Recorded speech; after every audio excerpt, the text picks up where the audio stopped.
আসসালামু আলাইকুম সবাইকে। কেমন আছেন সবাই? আশা করি সবাই ভালো আছেন, সুস্থ আছেন। আমিও আলহামদুলিল্লাহ ভালো আছি। প্রতিদিনের মতো চলে আসলাম আরও একটি ব্লগ নিয়ে।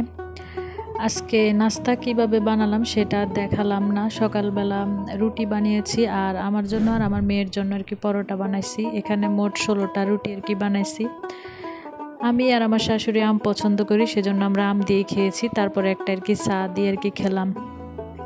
আর এদিক দিয়ে আমার রান্নাঘর পুরা খালি করে ফেলেছি। যা ছিল মেসরি, ড্রাম, তারপরে র্যাক, যা যা আছে একেবারে সব কিছু বের করে ফেলেছি। আগামীকাল থেকে কাজ শুরু হবে। আর রান্নাঘরটা দেখলেই বুঝবেন যে কতটা পুরানো হয়েছে আর দেয়ালগুলা কেমন আর কি ড্যাম খেয়ে গেছে আর কি, অবস্থা একেবারেই খারাপ। আসলে দেখতে খুবই খারাপ লাগে।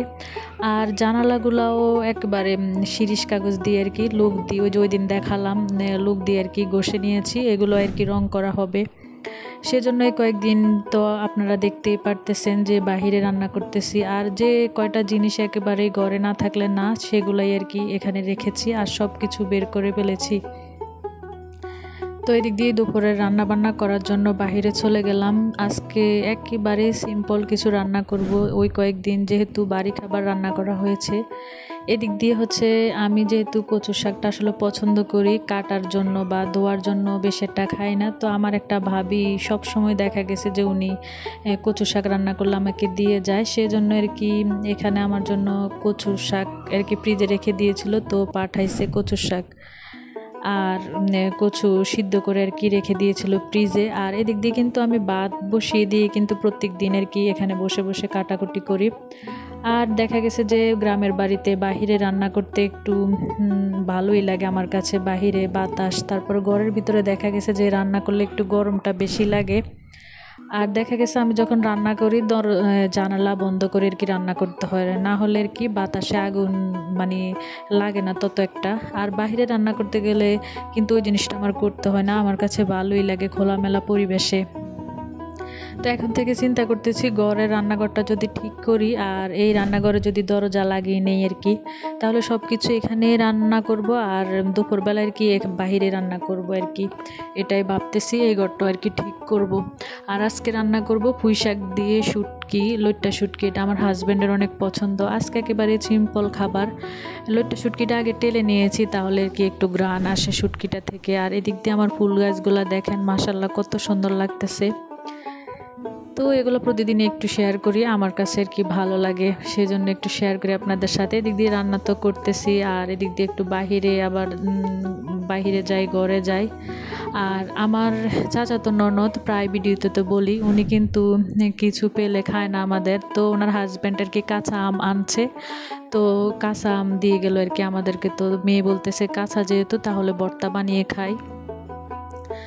তো এদিক দিয়ে কিন্তু আমার বাগান থেকে ধনিয়া পাতা, পুদিনা পাতা এগুলা নিয়ে কিন্তু মেয়ে ভর্তাটা আর কি বানাইছে। তো আমরা আর কি খেলাম, সবাই মিলে খুব মজা করে খেলাম। আর অনেক দিন পরে যেহেতু কাঁচা আমের ভর্তাটা খেয়েছি, অনেক মজাই লাগছে।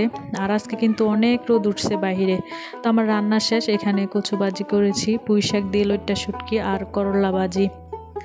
আর এদিক দিয়ে যে আমি ভাত খাচ্ছি, এই যে এটা হচ্ছে শুটকির ভর্তা, এটা হচ্ছে চেপা বাগার বলে আর কি বিক্রমপুরে। এটা আবার আমার আরেক জালে দিয়েছে। এটা খেতে এত মজা, কিন্তু আসলে এই জিনিসটা আমি বানাতে পারি না, বাবির কাছ থেকে শিখতে হবে। তো বাবি যখনই বানায় আমাকে কিন্তু দিয়ে যায়।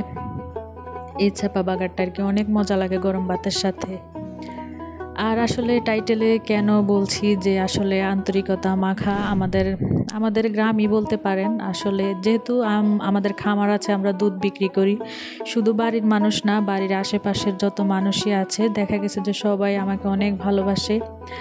আর আমাকে যদি ভোট দিতে বলে আমি মাঝে মধ্যে হাসি আর কি। আমার হাজব্যান্ডে বলে যে তুমি তো সবাইকে ঘুষ খাওয়াইয়া রাখছো, তোমার পক্ষে সবাই কথা বলে।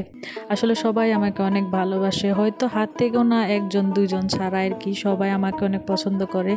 আর কেউ কিন্তু কিছু রান্না করলে বা কিছু একটা তৈরি করলে আমাকে পেলে আর কি খায় না, সবাই মোটামুটি দেয়। এই যে এদিক দিয়ে বললাম যে কচু শাক দিয়ে গেছে, আর একটা বাবি শুটকি দিয়ে গেছে, শুটকির ভর্তা আর কি। আবার একটু পরে আবার ওটা দেখাবো। আর একটা জাল হচ্ছে আমাকে মিষ্টি দিয়ে গেছে। তো এরকমই কিন্তু প্রতিদিন কিন্তু কেউ না কেউ আমাকে কিছু দিয়ে যায়।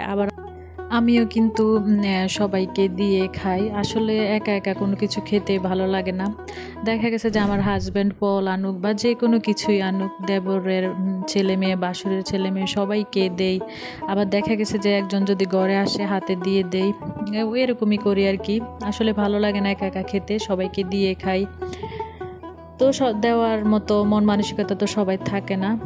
আমার হাজব্যান্ডও আমার মতোই সেম অবস্থা, ও এরকম যে সবাইকে দিয়ে খায়। আর যে কোনো একটা বড় মাছ আনলে বা ভালো কিছু রান্না করলে সব চাচাদের ঘরে দেয়, ভাইদের ঘরে দেয়, এরকমই আর কি। এটা আসলে আমাদের বাড়ির মানুষ, আমাদের গ্রামের মানুষ সবাই জানে যে আমার হাজব্যান্ড একটু অন্যরকম। এদিক দিয়ে কথা বলতে বলতে আমি কিন্তু দিনের কাজকর্ম সব সেরে নিয়েছি। এটা হচ্ছে আর কি বিকালের নাস্তা আর কি বানাবো আজকে, যেহেতু হাতে একটু সময় আছে। আর সন্ধ্যার পরে যেহেতু ভিডিও আপলোড দেয়, নাস্তাটা করতে বা বানাতে কিন্তু একটু সময় লেগে যায়। তো আজকে বিকেলে যেহেতু একটু সময় পেয়েছি, তো ভাবলাম যে ঘরে কিন্তু আজকে বিস্কিটও শেষ হয়ে গেছে আনতে আনতে রাত্রে 9টা-10টা। সেজন্য এই পিঠাগুলোও কিন্তু আমাদের পাশের বাড়ির একটা ভাবি আমাকে দিয়েছিল, তো এগুলাই আর কি আজকে ভেজে নিলাম। আর সাথে দুধ চা বানাবো আর কি। আমি মনে করি শহরের চেয়ে গ্রামের মানুষের জীবনযাপন বা কথাবার্তা সব দিক দিয়ে একটু অন্যরকম হয়ে থাকে। এদিক দিয়ে আমার পিঠা ভাজা শেষ, এখন হচ্ছে আলুর বুরিন্দা আর কি বাছতেছি। আলু গোল গোল করেও মানে এগুলা বানায়, এগুলো হচ্ছে আলু ভাজির মতো আর কি শুকিয়ে তারপরে আর কি বানাইছে। তো এগুলো কিন্তু খেতে অনেক মচমচা, দুধ চা দিয়ে কিন্তু অনেক মজা লাগে। আসলে যারা বিক্রমপুরে তারাই কিন্তু আসলে জানে, কম বেশি হয়তো তারা খেয়ে থাকে বিক্রমপুরের মানুষ। আমরা যখন কুমিল্লা ছিলাম, বা আমি তো কুমিল্লার মেয়ে, আমাদের এদিকে কিন্তু এসব খাবার আসলে খায় না। এখানে এসে কিন্তু এসব খাবার আর কি শিখেছি। ভালোই লাগে, খারাপ লাগে না চায়ের সাথে। আর কথা বলতে বলতে আরেকটা কথা তো ভুলেই গেছি। যারা আজকে আমার চ্যানেলে নতুন আর কি আমার ভিডিও দেখতেছেন, যদি আমার ভিডিওর কোনো অংশ ভালো লেগে থাকে প্লিজ সাবস্ক্রাইব করে আমার পাশে থাকবেন। আর আমার পুরাতন বন্ধু যারা আছো, প্লিজ একটা লাইক দিও, সবার কাছে একটা অনুরোধ রইল আর কি। লাইক দিয়ে তারপর ভিডিওটি শেষ করার অনুরোধ রইল। তো এদিক দিয়ে কিন্তু আমার পিঠা ভাজা শেষ, বুরিন্দ ভাজা শেষ, তারপরে হচ্ছে এখানে চা বসাইছি। এগুলা করতে করতে কিন্তু আবার মাঝখানে কিন্তু দুধের জন্য লোক আসতেছে। বিকালবেলা হলেই কিন্তু এই আর কি মানুষ আসে, রোজের দুধ যারা আর কি নেয়। তো আমি কিন্তু এদিক দিয়ে এগুলা বানানোর সাথে সাথে কিন্তু এদিক দিয়ে আবার দুধও দিতেছি। তো ওইগুলো আর কি আর ভিডিও করলাম না। তো ভিডিও আর বেশি বড় করলাম না। সবাই ভালো থাকবেন, সুস্থ থাকবেন। আজকে পর্যন্তই, আল্লাহ হাফেজ।